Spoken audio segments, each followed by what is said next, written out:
Nos metemos en la segunda entrevista de esta mañana. El 44% de las mujeres reduce su horario laboral y el 14% abandona el empleo una vez que finaliza su licencia maternal. Además, la licencia paternal, la licencia parental, está subutilizada por los hombres y su uso es prácticamente femenino en su totalidad. Para profundizar sobre estos datos, estamos en contacto con la socióloga Valentina Perrota, autora de la investigación Las licencias parentales y la corresponsabilidad de género en Uruguay. Bienvenida. Muchas gracias por la invitación, Lorena, Humberto, ¿qué tal? Bueno, llama la atención un poco este uso bajo de los hombres de la licencia cuando son padres, habida cuenta que ya hace unos cuantos años que la ley cambió y que habilita y de alguna manera favorece la corresponsabilidad de cuidados. Sí, en realidad los hombres hacen un alto uso de la licencia por paternidad, que la ley nueva, que como bien decías es de 2013, les otorga 13 días en total para la mayoría de los padres trabajadores formales que aportan al BPS, pero sí, como tú bien decías, la licencia parental, que es el medio horario por cuidados, es la que puede ser utilizada una vez finalizada la licencia maternal, tanto por los padres como por las madres. Y sí, a pesar de esta posibilidad que ofrece la normativa de que los padres hagan uso, en un 98% de los casos los usan las mujeres. ¿Qué significa, o sea, este dato, qué significa la corresponsabilidad de los cuidados? Estos porcentajes que ustedes encontraron en la investigación. Bueno, la corresponsabilidad en los cuidados hace alusión a el poder compartir una responsabilidad que es social, que es de toda la sociedad, tanto entre varones y mujeres, lo que sería la corresponsabilidad de género en los cuidados, como entre distintos actores que componen una sociedad y que tienen responsabilidades en los cuidados.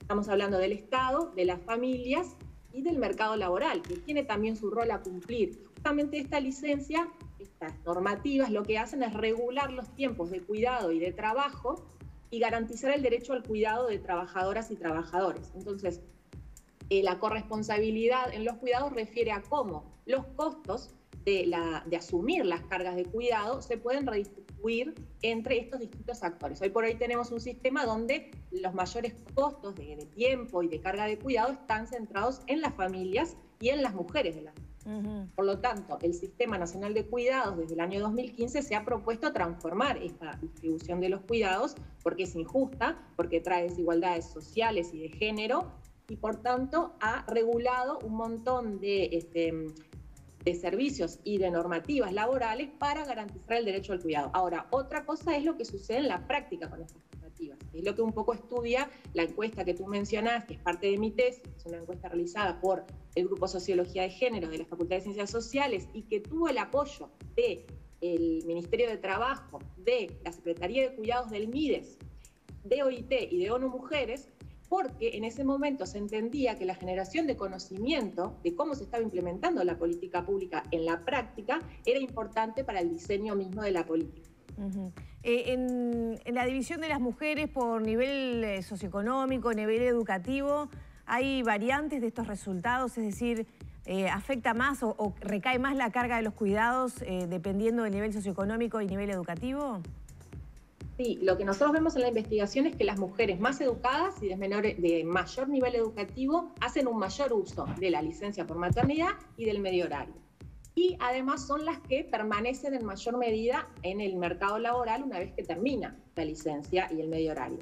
Las mujeres menos educadas, con inserciones laborales más precarias y con menor nivel socioeconómico, son las que abandonan en mayor medida el mercado laboral. ¿Por qué? Porque sus trabajos no les permiten negociar esto de reducir horario para poder cuidar y trabajar. Entonces, ante empleadores o ante un mercado laboral que no toma en cuenta las necesidades de cuidado de la población, bueno, estas mujeres renuncian. Y también ante un sistema de cuidado o una infraestructura del cuidado que ofrece muy pocos servicios gratuitos, universales, para el primer año de vida.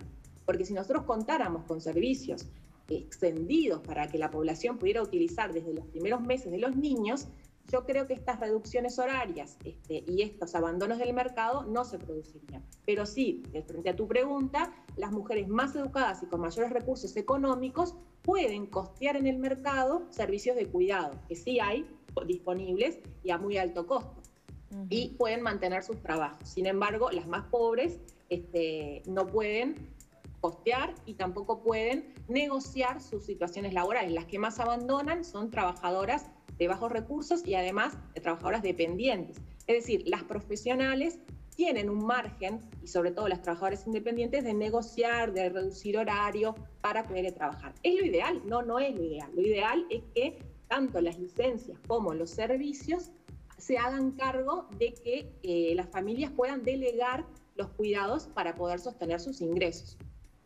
Ahora, Valentina, ayer, sabés que justamente en el cierre de Arriba Gente, dábamos una información aquí que tiene que ver con un estudio que se realizó en Argentina por parte del Observatorio de Tendencias Sociales y Empresariales de la Universidad Siglo XXI, que concluía categóricamente en que la pandemia, específicamente la pandemia, había como que agrandado la brecha porque había sido mucho más perjudicial para las mujeres. De hecho, en sus conclusiones se habla de que están más agotadas, más apáticas, presentan mayores niveles de ansiedad, somatización y depresión que los propios hombres, porque sobre ellas ha recaído la parte más dura de la pandemia. Si a esto lo unimos a lo que acabas de describir, es decir, este año de pandemia, nos haría esperar un futuro con respecto al tema de las mujeres, al tema laboral, a las oportunidades, etcétera, etcétera, todavía bastante más preocupante. Absolutamente de acuerdo. Me alegro mucho de que estos temas formen parte de la agenda informativa.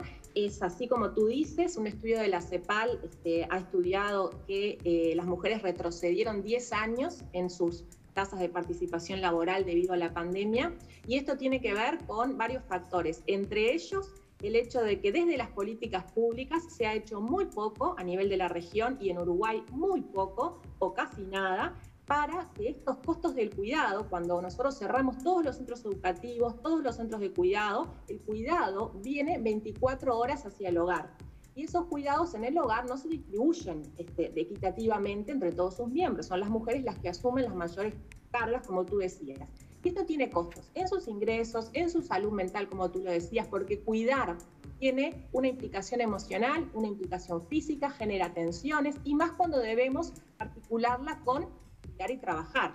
En realidad, el teletrabajo lo que trae es trae el trabajo a los hogares. En realidad, el trabajo se supone está fuera del hogar y el cuidado en el hogar. Bueno, el teletrabajo junta estas dos funciones en el hogar. Y todas sabemos, todas quienes teletrabajamos y cuidamos, que esto genera muchísimas tensiones. Y también aquellas mujeres que además le suman la incertidumbre o la preocupación y la angustia de no tener la posibilidad de generar ingresos. Por lo tanto, es así como tú dices, la pandemia recrudece las desigualdades de género en los cuidados que ya estaban presentes, pero agranda las brechas, ¿sí? Y esto por falta de políticas públicas que consideren estos temas. ¿Por qué? Por ejemplo, en Argentina se resolvió que las mujeres y los varones que tuvieran hijos que cuidar, menores de 18 años o hijos con dependencia, con discapacidad que genere dependencia, tenían exonerada su asistencia al trabajo, público o privado, ¿sí? Es decir, que se justificaba la inasistencia. ¿Por qué? Porque se reconocía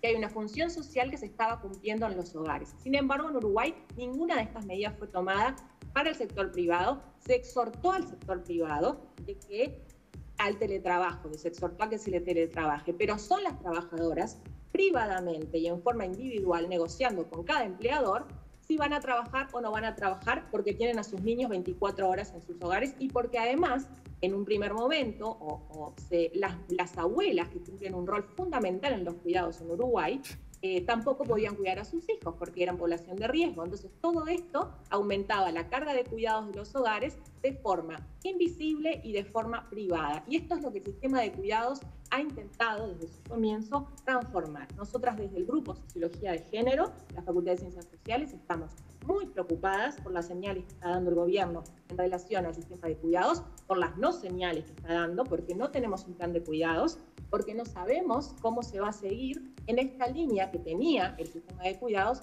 de transformar la división sexual del trabajo, de transformar la cultura y la infraestructura de cuidado familista hacia una infraestructura de corresponsabilidad. ¿Qué pasos en este contexto de pandemia que tú describías, qué pasos debería seguir Uruguay para mejorar las condiciones, en este caso sobre todo de las mujeres, en realidad del mercado laboral en general, ¿no? Y de la sociedad en general? En este contexto, ¿qué primeros pasos se deberían dar a la luz del trabajo que ustedes hicieron? Bueno, escuchaba yo al ministro de Trabajo en su anterior entrevista y a mí me parece que tiene un rol clave a jugar el Ministerio de Trabajo en el sentido de priorizar en esta salida de la pandemia. Para hacerlo con perspectiva de género hay que priorizar aquellos sectores feminizados que se han visto fuertemente perjudicados, como el sector servicios, el comercio, el turismo, sectores donde se insertan las mujeres, el trabajo doméstico, el trabajo de cuidados. Es decir, hay que priorizar los sectores donde las mujeres están insertas. Esto quiere decir tomar medidas afirmativas que las coloque como población prioritaria. Y también regular y sería ideal ampliar los derechos de las trabajadoras y los trabajadores en relación a su derecho al cuidado y a que esto no signifique una tensión en la vida de las mujeres trabajadoras. ¿Por qué? Porque la encuesta, de la cual mi tesis retoma, lo que plantea es que estas mujeres, por ejemplo, las que hicieron uso del medio horario, quiere decir que trabajaron la mitad del tiempo, el 70% dice que continuó con la misma carga de trabajo que trabajando la jornada completa. ¿Esto qué quiere decir? Que el mercado laboral no está gestionando este tema de forma correcta. No pone barreras para el uso de las licencias, pero tampoco gestiona de una forma de que este tipo de derechos no genere perjuicios para las trabajadoras, para el entorno laboral. Qué pena. La normativa que existe se cumpla. ¿Se fue? Se fue un segundo, Valentina, pero ahora volviste, retomamos. te seguimos escuchando. Volví.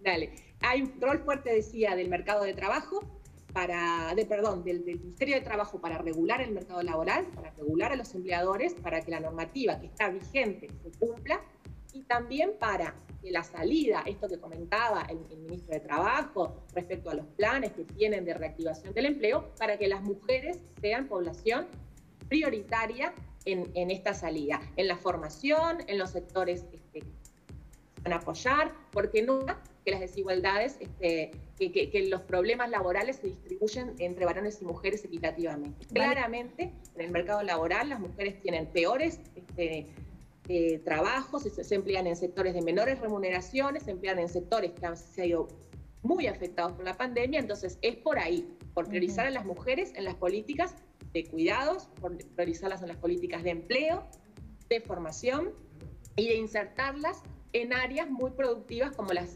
tecnologías, las nuevas tecnologías.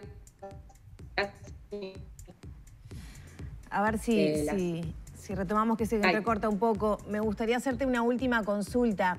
¿Qué pasa con el otro factor que forma parte de todo esto que venimos hablando, que es el cultural y el que atraviesa emocional, físicamente una mujer cuando es madre, ¿no? Está el tema de la lactancia, digo en esto de los tiempos y las licencias y cómo se reparten. Yo lo recuerdo cuando fui mamá, me costó volver a trabajar. Yo no estaba psicológicamente preparada para dejar a mi bebé, tenía ahí un tema con la lactancia, o sea, hasta físicamente me costaba ese desprendimiento. Eso también justifica un poco que las mujeres hagan uso de más días de la licencia en relación a lo que se puede intercambiar con el padre, ¿no?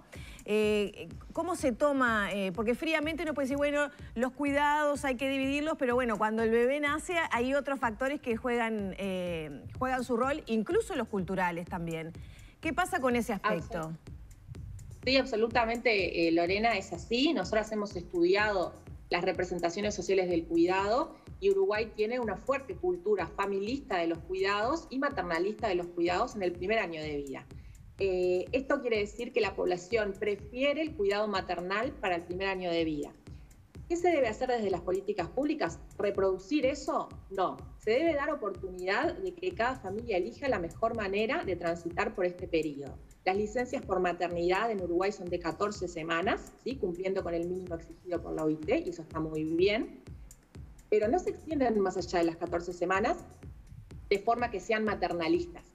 Lo que hace el medio horario es darle la oportunidad a los padres, pero los hace competir, como tú decías, con la presencia materna en los primeros 6 meses de vida del bebé.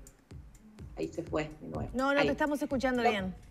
Bien. Lo que debería suceder es que los padres tuvieran sus meses, ¿sí?, propios, identificados, lo que se llama la cuota del padre en los países nórdicos, que no compitieran con el uso de la mujer, que fueran individuales e intransferibles. Eso es lo que sucede en los mejores sistemas desde el punto de vista de la igualdad de género, que son los sistemas nórdicos. Por ejemplo, en Islandia, la madre tiene 4 meses, el padre tiene 4 meses, y luego hay 2 meses de uso familiar que se distribuyen como quieran. Pero hay más meses de uso individual e intransferible que de uso familiar. Es decir, que no hay competencia. La madre usa sus primeros 4 meses, el padre los usa después, siempre a usar en el primer año de vida. España fue por el mismo camino y aplicó una reforma recientemente.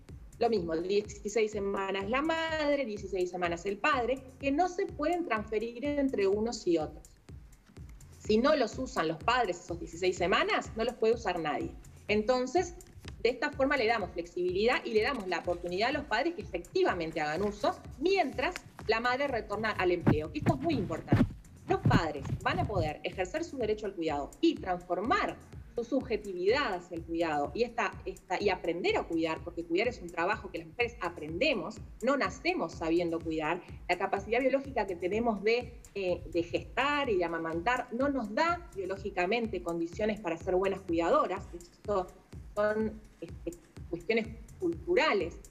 Y aprendemos a cuidar desde que somos muy chiquitas. Y los varones también pueden aprender a cuidar. Entonces, el contar con sus meses de cuidado, de licencia, para cuidar solos, mientras su pareja retorna al empleo, es muy importante, porque los varones generan sus rutinas propias, se dan cuenta de lo complicado que es, de las tensiones emocionales, de que no es todo una diversión cuidar niños menores de 1 año, de que es complejo, de que necesito poner el cuerpo, de que tengo sueño, de que estoy cansada y de que tengo que estar atenta todo el tiempo o atento a las necesidades del bebé. Por lo tanto, la forma de transformar estas culturas, como tú decías, es que los papás ejerzan el derecho al cuidado, tengan estas licencias que les permitan transformarse en cuidadores primarios, no en cuidadores que ayudan a la mamá o en cuidadores que todo el tiempo llaman a la mamá a ver lo que tienen que hacer. No, en cuidadores que resuelven las necesidades de sus hijos, que son aptos y que ese cuidado se empieza a normalizar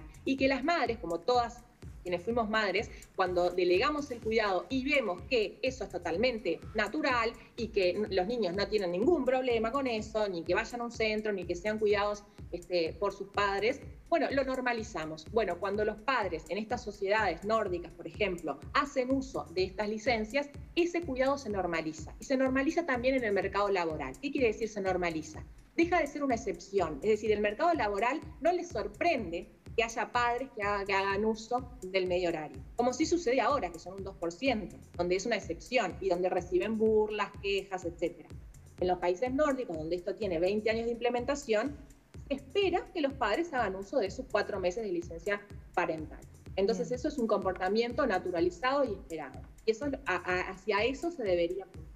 Lamentablemente Uruguay reformó las licencias en el año 2013, 20 años después de que los países nórdicos ya se habían dado cuenta que no bastaba con permitirles a los padres el uso, sino que había que generar incentivos particulares para que hagan uso, como por ejemplo las cuotas de padre. Valentina, muchas gracias por estos minutos con Arriba Gente. No, muchas gracias a ustedes, Lorena. Pasen bien. Cerramos por aquí entonces el diálogo con la socióloga Valentina Perrota, autora de la investigación, las licencias parentales y la corresponsabilidad de género en Uruguay.